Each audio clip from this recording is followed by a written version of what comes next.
This is the Everyday AI Show, the everyday podcast where we simplify AI and bring its power to your fingertips. Listen daily for practical advice to boost your career, business, and everyday life.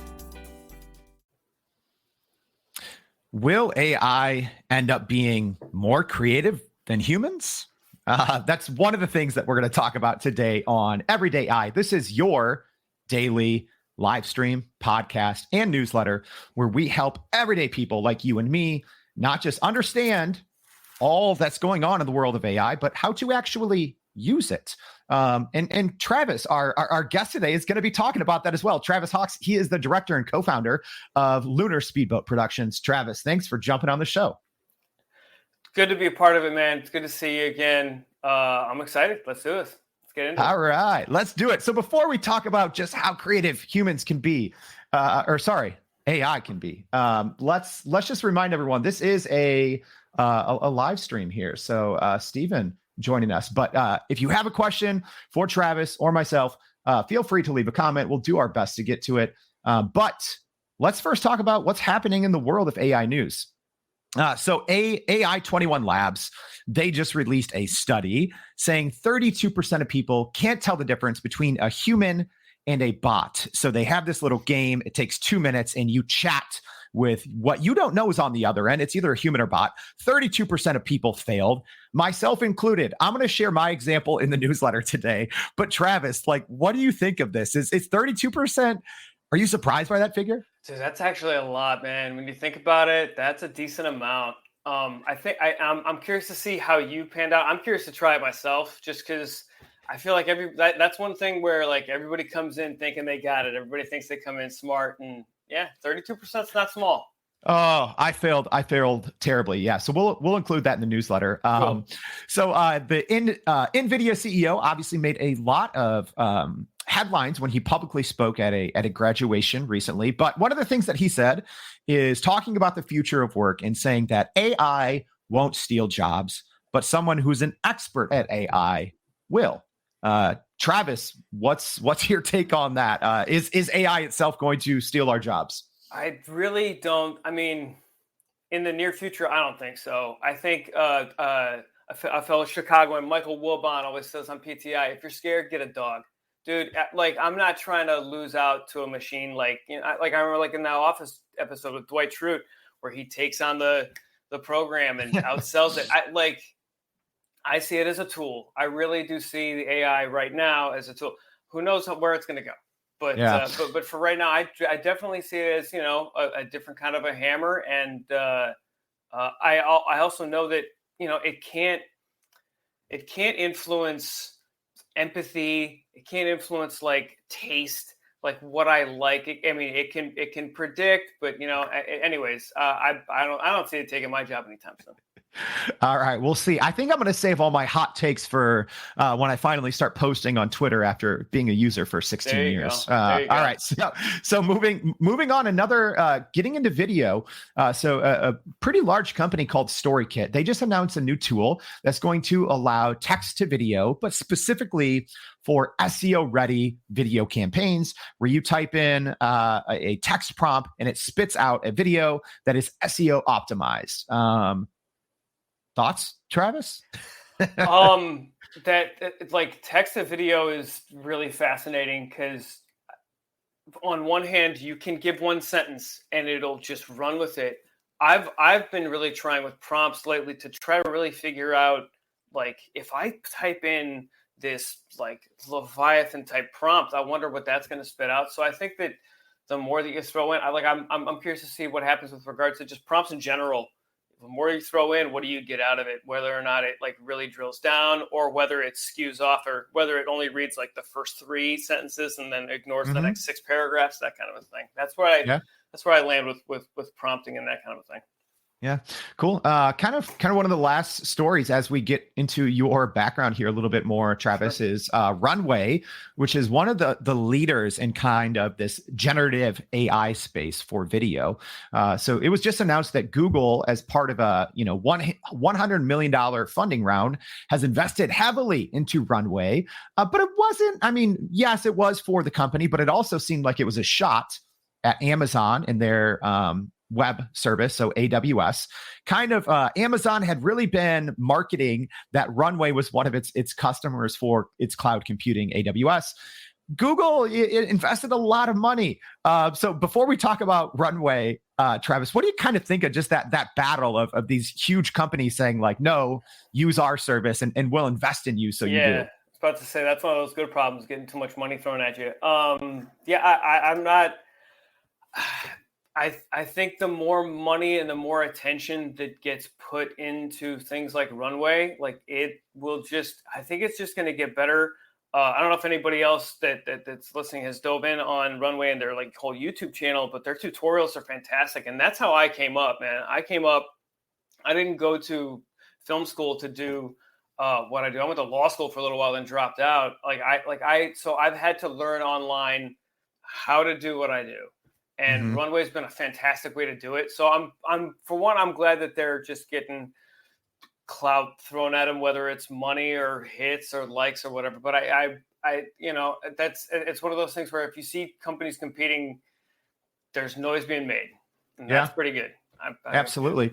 So let's talk a little bit, Travis. So Sure. how has AI and all of these different tools that are out there specifically to help creatives, right? Because that's kind of the first space that a lot of these tools are kind of splashing in, is to help with creatives write content, better visuals, better video.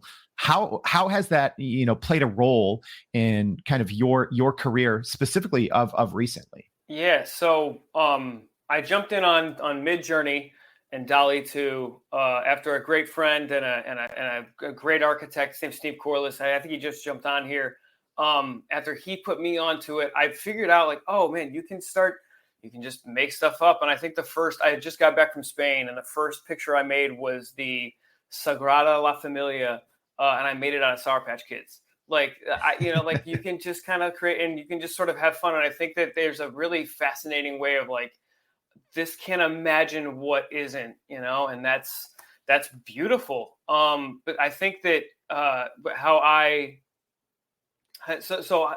right, let me reverse a little bit. The way that I have utilized it is trying to more like, I'm not going to use that picture.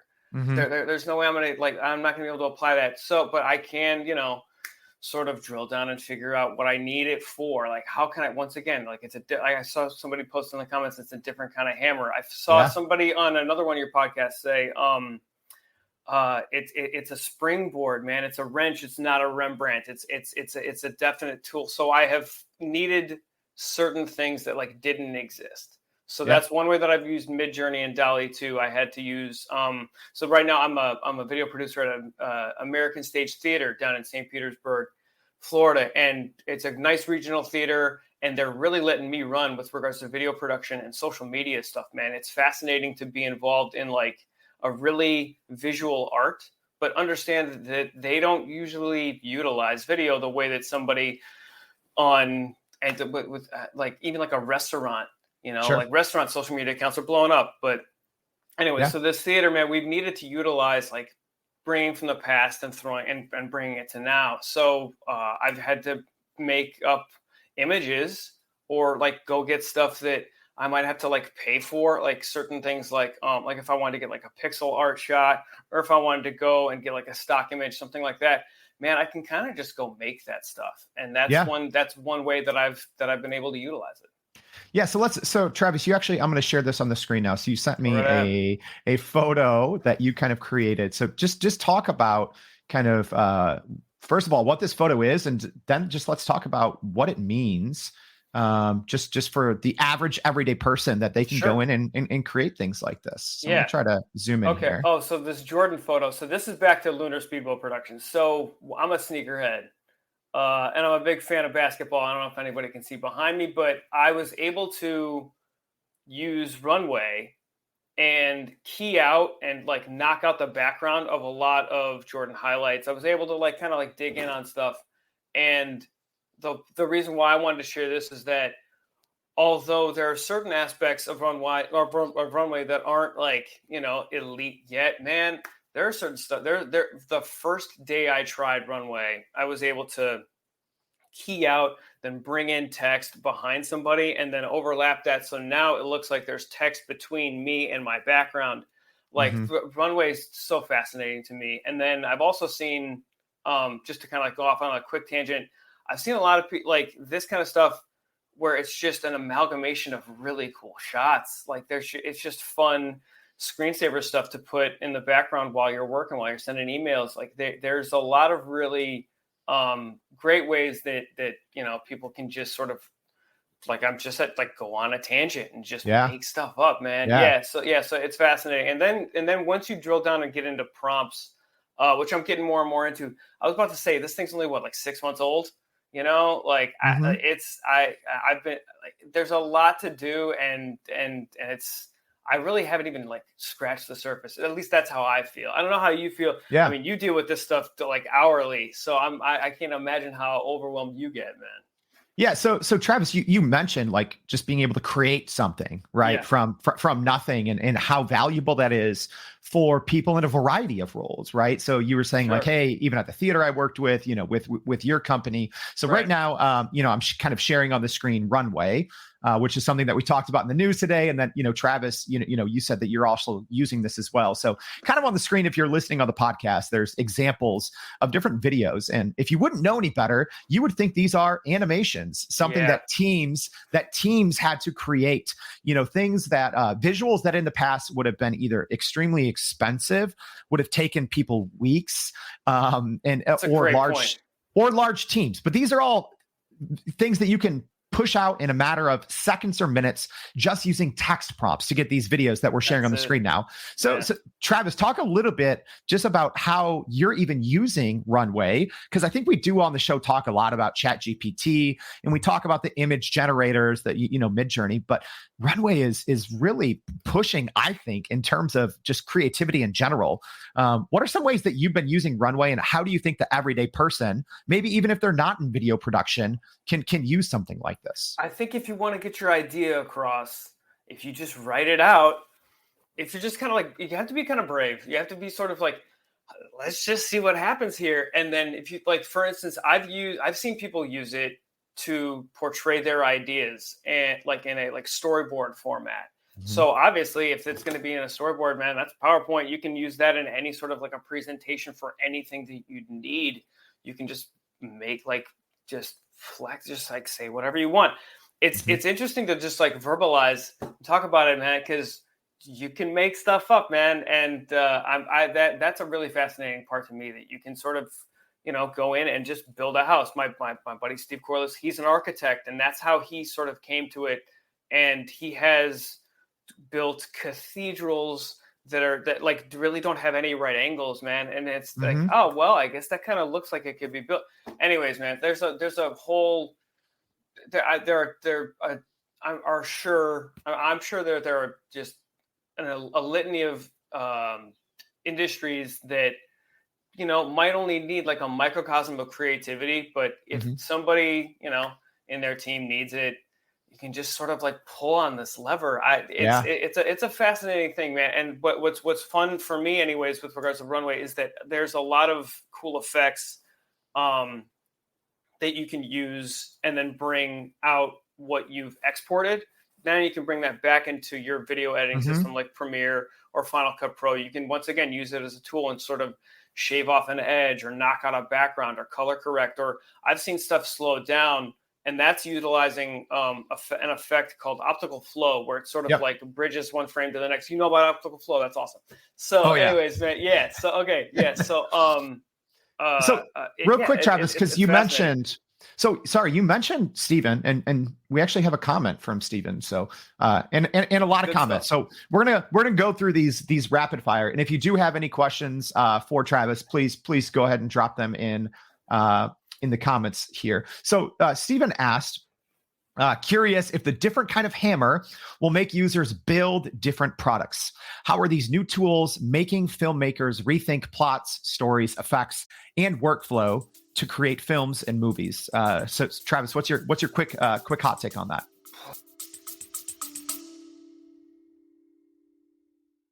Are you still running in circles trying to figure out how to actually grow your business with AI? Maybe your company has been tinkering with large language models for a year or more, but can't really get traction to find ROI on Gen AI. Hey, this is Jordan Wilson, host of this very podcast. Companies like Adobe, Microsoft, and NVIDIA have partnered with us because they trust our expertise in educating the masses around generative AI to get ahead. And some of the most innovative companies in the country hire us to help with their AI strategy and to train hundreds of their employees on how to use Gen AI. So whether you're looking for ChatGPT training for thousands or just need help building your front-end AI strategy, you can partner with us too, just like some of the biggest companies in the world do. Go to youreverydayai.com/partner to get in contact with our team, or you can just click on the partner section of our website. We'll help you stop running in those AI circles and help get your team ahead and build a straight path to ROI on Gen AI. Rethink plots.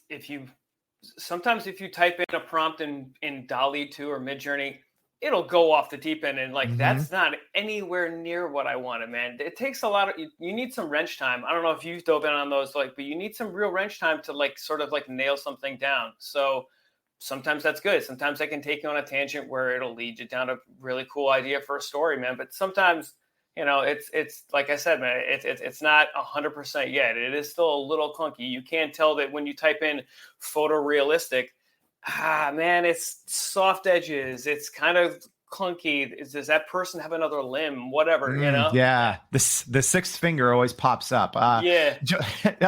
Jolene asked if we can share a link to the theater. We absolutely will. We'll make sure that in the newsletter. So make sure you're signed up. Go to youreverydayai.com.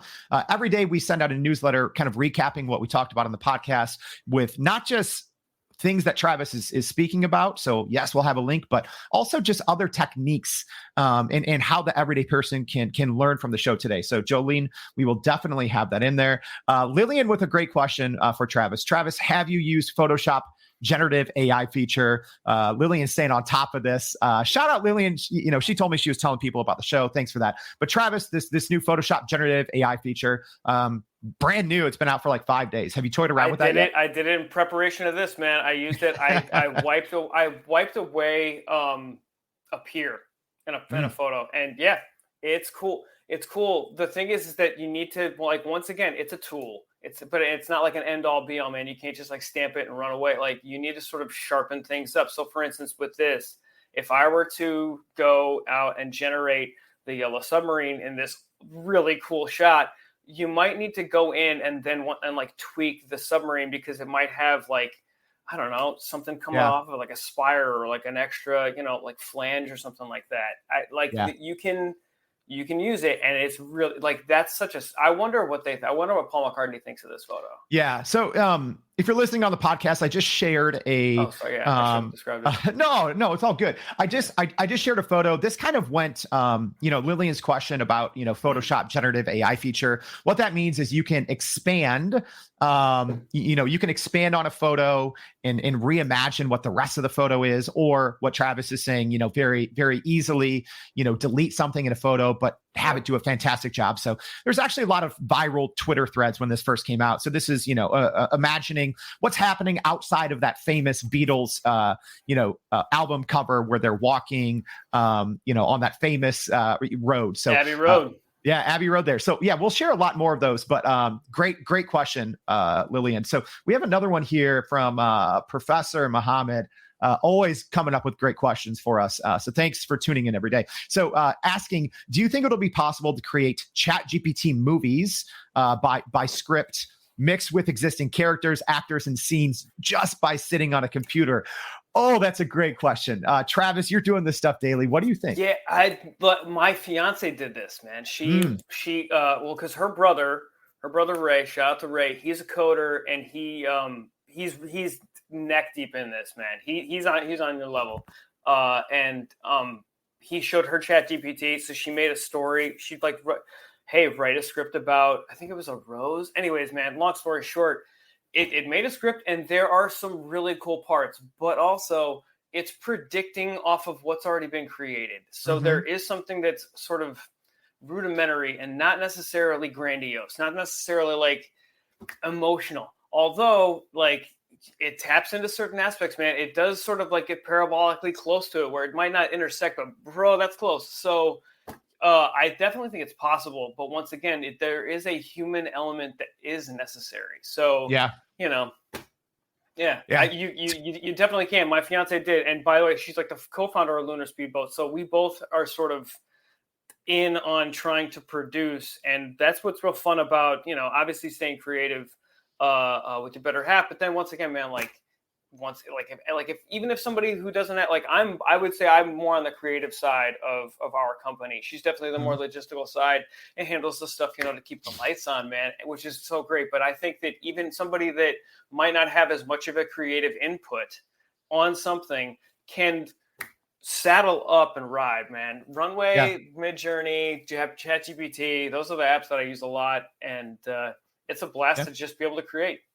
So Travis, you're obviously, you know, knees deep in, you know, media and creativity on a day-to-day basis. For someone who's not, or maybe they wear more hats and, you know, they're handling a lot of everything, say maybe a marketer or, you know, a small business owner, entrepreneur.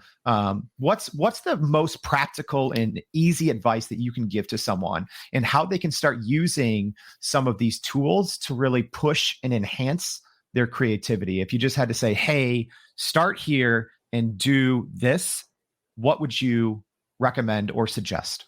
I would start on like figuring out, like taking a second and figuring out what you actually want. Because I think that a lot of people are drawn in by these hyper neon self-portraits, you know, like the Abbey Road shot where you can sort of like, you know, build an entire galaxy behind them, that kind of thing. It's really cool. But then again, it was also kind of like intimidating, man. You run up and you see people that have made entire fields of flowers, and it's like, oh, that's what I'm sort of like dealing with, or maybe even competing with. And I would hope that people wouldn't do that. I would hope they would just like think, what do I need to do here?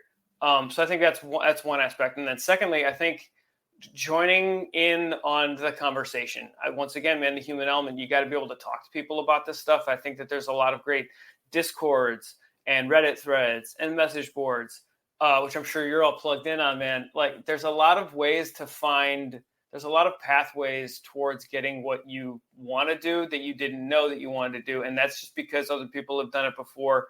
And it's not like they did it 3 years ago. They probably did it 3 weeks ago or 3 months ago at the most, man. Like this stuff is evolving so fast. I think that everybody that's in on this sort of ground floor with regards to AI, I just dig it. I also think that you need to know what you're trying to do. If you're just going to like, you know, if you're just going to jump in, that's cool too. But I think if somebody that doesn't necessarily know like what foot to plant first, just understand that, yeah, man, you can create text, you can create photos, but you sort of need to know, you need to have a target. Yeah, no, that's great advice. That's great advice. All right, I'm glad that made sense.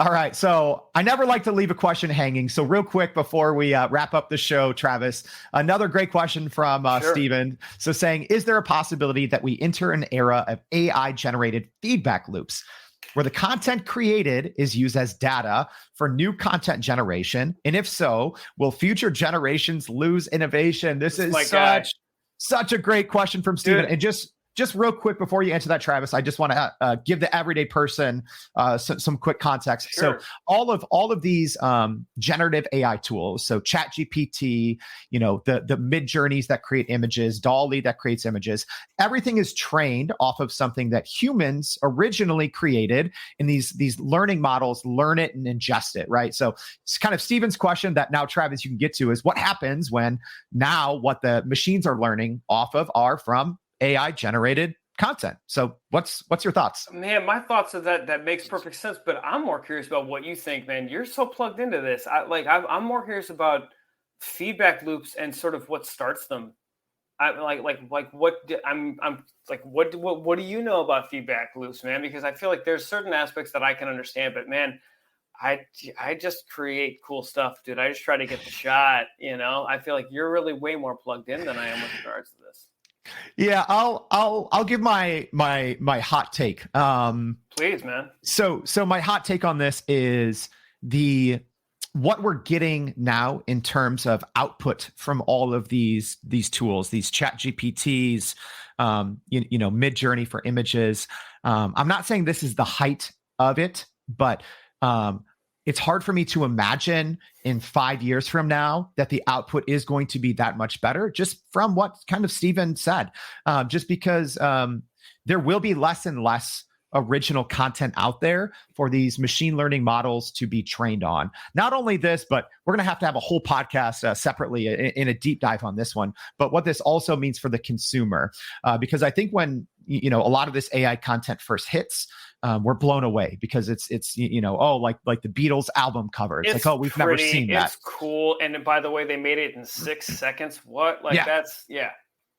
But I do think that as consumers, we're going to be hit with so much amazing written content, so many stunning visuals over the next coming months that it's really going to be hard for us as consumers to continue to really be attracted to new content, to new visuals, to new creative ideas, just because they're going to be coming at us so quickly. But that's another conversation for another day. Yeah, because then there's rights, then there's copyrights. Yeah, man. Yeah, you're totally right. Yeah.